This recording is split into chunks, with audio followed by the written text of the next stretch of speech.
अस्सलाम वालेकुम व्यूवर्स, आज मैं आप लोगों के लिए दही बड़ों की रेसिपी लेकर आई हूँ। और इन दही बड़ों को बना के आप 1 महीने तक फ्रीज़ कर सकते हैं। जब भी आपका दिल चाहे आप बस निकालिए, इसको दही में ऐड कीजिए और ये रेडी हो जाते हैं। बहुत ही आसान रेसिपी है और काफ़ी अरसे तक आप इसको रख के खा सकते हैं। मतलब ये है कि आप इसको रमज़ान के लिए बना के अभी से तैयार कर सकते हैं और रमज़ान में पूरे रमज़ान इसको इंजॉय कर सकते हैं। तो इस वीडियो को लास्ट तक ज़रूर देखिएगा। अगर आप मेरे चैनल पर नए हैं तो मेरे चैनल को सब्सक्राइब करें, साथ साथ ऑल नोटिफिकेशन को क्लिक करें। इससे आने वाली मेरी हर नई वीडियो की नोटिफिकेशन आपको सबसे पहले मिलेगी। वीडियो अच्छी लगे तो लाइक एंड शेयर करना ना भूलें।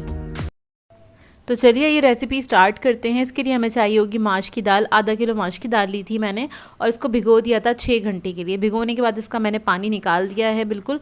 और ये थोड़े बड़े साइज़ की हो जाती है, डबल साइज़ की हो जाती है भीगने के बाद। तो देखिए बस इसको टैप वाटर में आपने भिगो देना है। इसके बाद क्या करेंगे, इसको हम पीस लेंगे, थोड़ा थोड़ा सा ब्लेंडर में ऐड करेंगे और थोड़ा सा पानी ऐड करिएगा इसके अंदर। बहुत थोड़ा सा पानी ऐड करना है आपने इसके अंदर और इसको आपने पीस लेना है, थिक पेस्ट बना लेना है। तो देखिए सारी दाल मैंने पीस ली है और ये सारी दाल पीसने में मुझे 1 कप पानी लगा था। मतलब 1 कप ही पानी मैंने ऐड किया है, थोड़ा थोड़ा सा करके इसके अंदर। और ये थिक पेस्ट ही होना चाहिए, इससे पतला नहीं होना चाहिए, नहीं तो आपके जो बड़े हैं वो सही से बन के तैयार नहीं होंगे। मैं आपको करीब से दिखा देती हूँ कितना बारीक इसको पीसना है। ये देखिए इतनी बारीक हो जाएगी ये। अब इसके बाद हम इसके अंदर ऐड करेंगे नमक। तो नमक इधर मैंने लिया था 1 टीस्पून के बराबर। खाने का सोडा लेंगे इसके अंदर 1/2 टीस्पून, ये इसके अंदर ऐड कर देंगे। इसको मिक्स करेंगे अच्छी तरीके से और इसको हमने फेंटना स्टार्ट करना है। तो इसको आप जितना अच्छा फेंटेंगे उतनी अच्छी ये दही के बड़े बन के तैयार होंगे। तो मैंने द विक्स ले लिया, हैंड विक्स की मदद से 10 से 12 मिनट तक आपने फेंट लेना है। ये लाइट एंड फ्लफ़ी हो जाएगा। अगर आपके पास मशीन है तो उससे भी आप फेंट सकते हैं। 2 से 3 मिनट तक फेंट लीजिएगा, उसके बाद ये रेडी हो जाता है। तो देखिए इसको मैं मुस्तकिल फेंट रही थी, 10 से 12 मिनट तक इसको मैंने फेंटा है और ये रेडी हो गया है। ये देखिए कितना फ्लफ़ी हो गया है ये।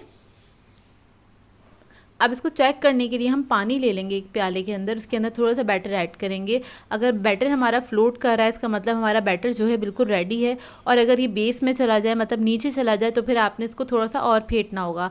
तो इसको बनाने से पहले एक बार ये चेक ज़रूर कर लीजिएगा। अब इसको हम फ्राई करना स्टार्ट करेंगे। अच्छा इधर मैं कर रही हूँ फ्राइंग पैन में फ्राई कर रही हूँ। अगर आपने इसको फ्लैट वाले बड़े बनाने हैं तो आप फ्राइंग पैन में इसको फ्राई करें। अगर आपको इसको गोल गोल से बनाने हैं तो आप इसको कढ़ाई में फ्राई करेंगे तो वो गोल गोल बन के तैयार हो जाएंगे। तो ये आपकी मर्ज़ी है, जैसे आप बनाना चाहते हैं उस तरह बना सकते हैं। तो बस इसको हम फ्राई कर लेंगे सिंपल तरीके से। और एक तरफ हल्का सा कलर आ जाएगा तो तब इसको हम टर्न कर देंगे। ये देखिए इस तरह से, और दोनों तरफ से अच्छी तरीके से आपने इसको फ्राई कर लेना है।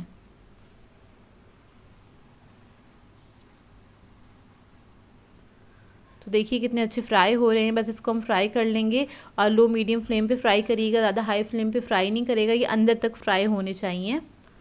और जब अच्छा सा कलर आ जाएगा फिर हम इसको निकाल लेंगे। और निकालने के बाद आपने क्या करना है, किसी छन्नी पे डाल दीजिएगा ताकि इसके अंदर जो भी कोई ऑयल है, एक्स्ट्रा ऑयल, वो निकल जाए इसके अंदर से। या फिर आप इसको टिश्यू पेपर पे डाल दीजिएगा ताकि टिश्यू पेपर के ऊपर सारा ऑयल आ जाए। ये देखिए अब इसको मैं निकाल लूँगी और इसको हम डाल देंगे टिश्यू पेपर पे इस तरह से और इसको छोड़ देंगे ठंडा होने के लिए। और ये इतने सारे दही बड़े तैयार हो गए थे। आधा किलो माश की दाल से तैयार हो गए थे। तो ये देखिए ठंडे हो गए हैं। जब ये ठंडे हो जाएंगे फिर आप कोई जिप लॉक बैग ले लीजिएगा या फिर कोई एयर टाइट कंटेनर ले लीजिएगा, उसके अंदर आप इसको डाल दीजिएगा और उसके बाद आप इसको फ्रीज़र में रख दीजिएगा आराम से। ये काफ़ी दिनों तक चल जाते हैं, पूरे महीने चल जाते हैं, पूरे महीने इसी तरह से रहते हैं। तो इसका मैं आपको फ़ाइनल रिज़ल्ट भी दिखाती हूँ। तो देखें इसको मैंने तकरीबन 24 घंटे के लिए छोड़ दिया था फ्रीज़र के अंदर और उसके बाद इसकी देखें लुक किस तरह की हो गई, बिल्कुल जमे हुए हैं। अब आपने क्या करना है, जब भी आपको खाने हैं, जितने भी खाने हैं, अपने फैमिली के लिहाज से आप इसको भिगो सकते हैं। तो आपने नॉर्मल टैप वाटर लेना है, उसके अंदर आपने डायरेक्टली इसको ऐड कर देना है, इसको भिगो देना है। जब इसके अंदर आप भिगो देंगे इस तरह से पानी अच्छी तरह से इसके अंदर चला जाए, आप इसको छोड़ दीजिएगा काउंटर पे 10 से 12 मिनट के लिए। 10 से 12 मिनट में ये बहुत अच्छे तैयार हो जाते हैं। और जो ये बाकी के दही बड़े हमारे हैंगे, इसको हम क्या करेंगे, दोबारा से फ्रीज़र में रख देंगे। जब भी हमें ज़रूरत होगी हम निकालेंगे, इस तरह से भिगो देंगे और इसको एंजॉय करेंगे। तो आपने क्या करना है, इसमें से पानी निकाल देना है इस तरह से, हाथों के बीच में रख के इसको आपने निचोड़ लेना है अच्छी तरीके से। और उसके बाद आप इसको दही में ऐड कर सकते हैं। तो देखिए प्याले में बना लेंगे। और दही के अंदर मैंने नमक ऐड किया था। अब आप लोग चाहें इसकी मीठे दही बड़े बनाएं या फिर नमकीन दही बड़े बनाएं या फिर चटनी वाले बनाएं, ये आपकी अपनी मर्ज़ी है। बेसिक रेसिपी आपके पास मौजूद होगी, आप जिस तरह से भी बना के खाना चाहें खा सकते हैं। ऊपर से हम दही डाल देंगे। दही में मैंने सिर्फ नमक ऐड किया था और थोड़ा सा पानी ऐड करके इसको फेंट लिया था अच्छी तरीके से। तो बस दही में डालने के बाद अब इसको आधा घंटा छोड़ दीजिएगा ताकि अंदर तक दही चला जाए, उसके बाद सर्व कीजिएगा। ऊपर चाट का मसाला ऐड कर देंगे, होममेड चाट का मसाला है, इसकी रेसिपी भी चैनल पे मौजूद है। और ये हम खट्टी मीठी सी चटनी ऐड कर देंगे इसके ऊपर जो दही बड़ों पे जाती है। उसके बाद आप इसको सर्व कर सकते हैं, जो कि बहुत ही मज़ेदार बन के तैयार होते हैं।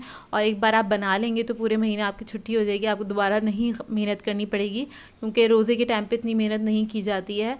और वैसे भी रमज़ान का महीना इबादत का महीना होता है, तो पहले से ही तैयारी करके रख लें ताकि पूरा महीना आपका सुकून से गुजर जाए।